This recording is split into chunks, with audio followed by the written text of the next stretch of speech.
平時如果留意開啲複式或者特色單位嘅話，都知尺價貴㗎啦，9000幾1萬肯定要嘅。當年呢一間都係需要嘅，而家就骨折價6000幾蚊就買到啦。我哋而家即刻上去睇。今日我哋睇不一樣的金峰，你望一望呢個樓底，哇，7米高。咁我哋望下正前方呢個景觀，有啲咩你想睇嘅都喺晒你面前。呢一間金峰當年開售價係11600蚊一尺，而家係打咗個骨折6000幾蚊尺就買到啦，係一個特色樓層嘅單位。你望下呢間房，超大單邊，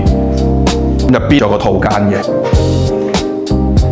建築面積2343尺，係一個雙套房嘅設計 ，total 係3間房嘅，2000尺、3000尺你都住過啦，但係你有冇住過7米樓底高呢？同埋呢一個落地大玻璃特色單位，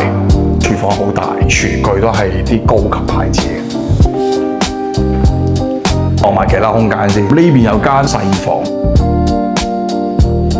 ，total 係4個廁所，呢間亦都係主人房嚟嘅。後邊有個位可以做翻個衣帽間，